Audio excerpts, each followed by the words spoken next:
Você já foi amassado por alguma situação na sua vida?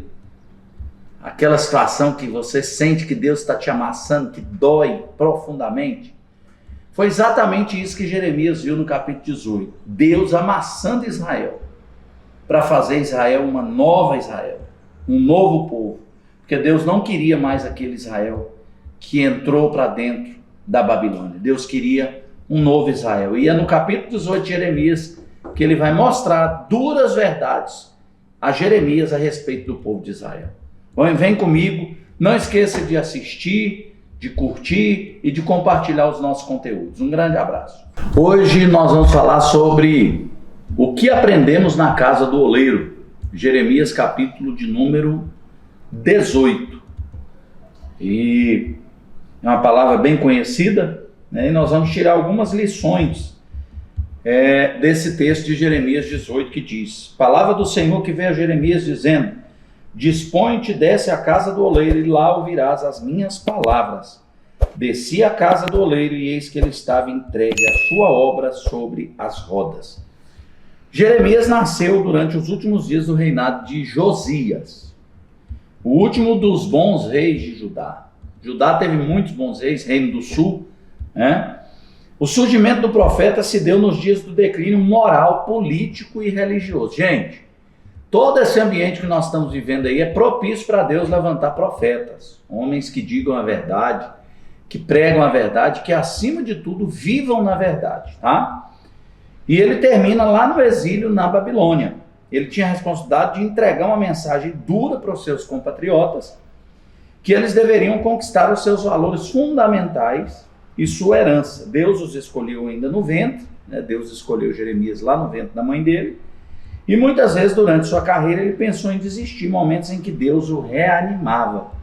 Não podemos esquecer que Jeremias é tido aí como profeta chorão, né? Sempre estava aí chorando pelo pecado do povo, pensando em desistir. Deus, eu não dou conta, mais ou menos igual eu, tem hora, né? Não consigo, o trem está difícil, né?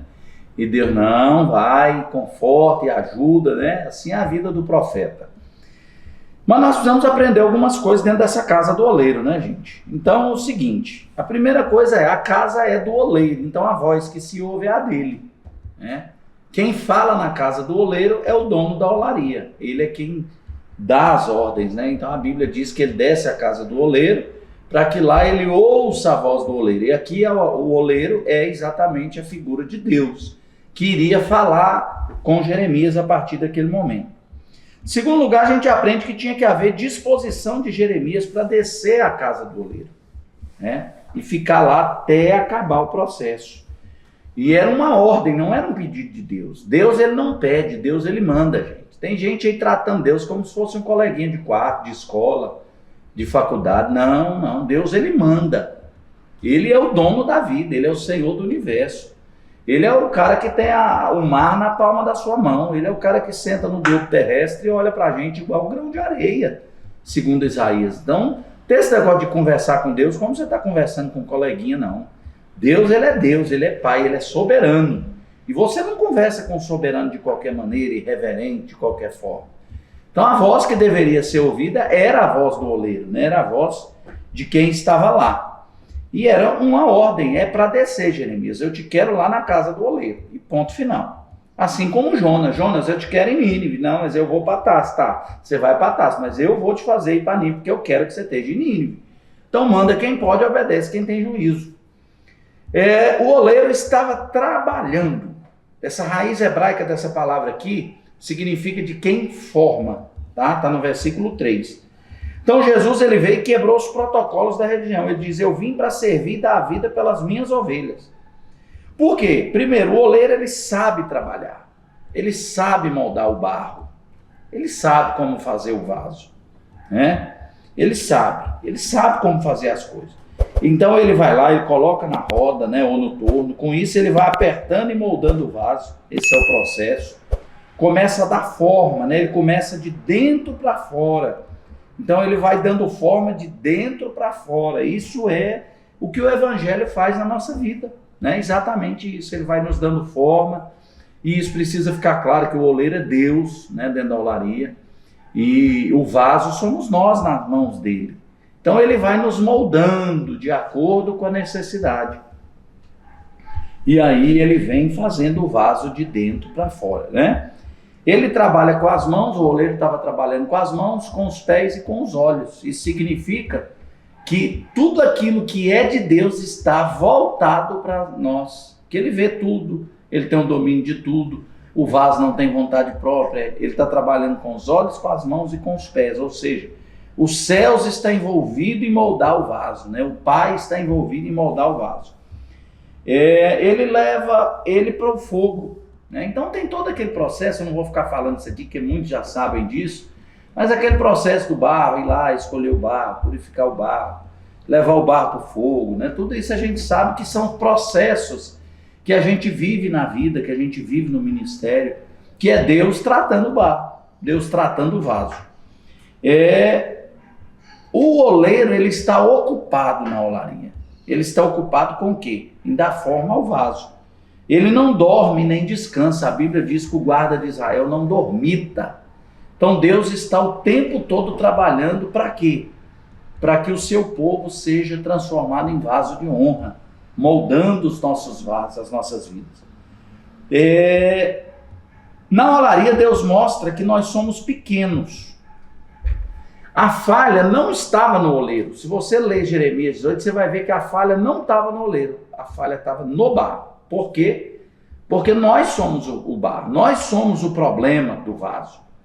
Nós somos o problema dentro da olaria. O problema não é o oleiro. O oleiro sabe trabalhar, o oleiro sabe fazer. O problema está no barro.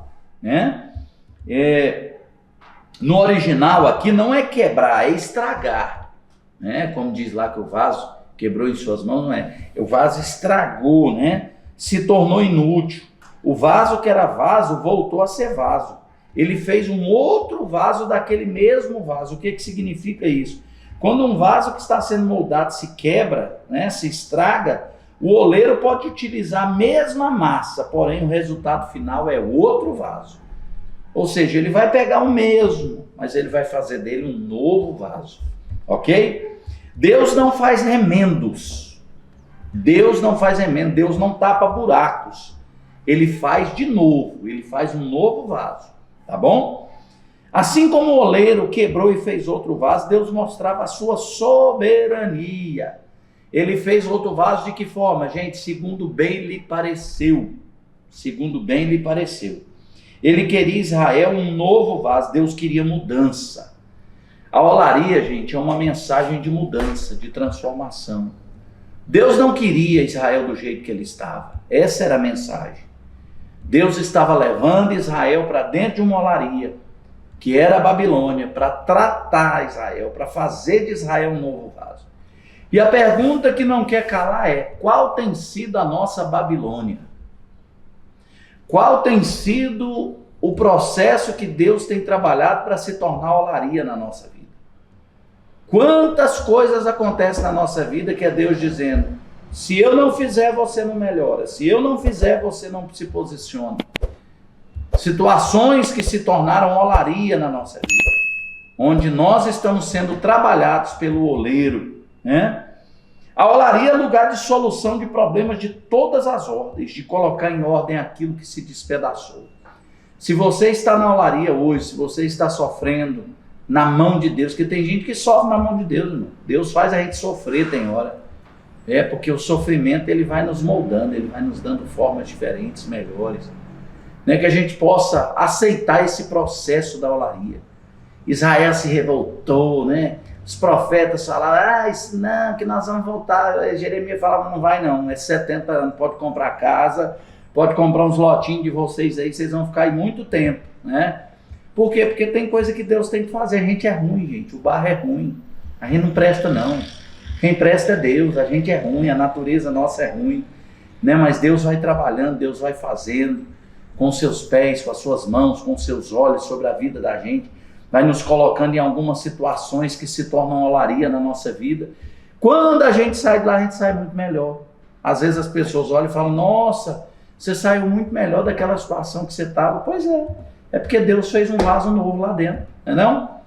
Tá bom, gente? Fica essa palavra, Jeremias capítulo 18, lições da casa do oleiro. Temos muito aprendizado aqui apenas nesses poucos versículos.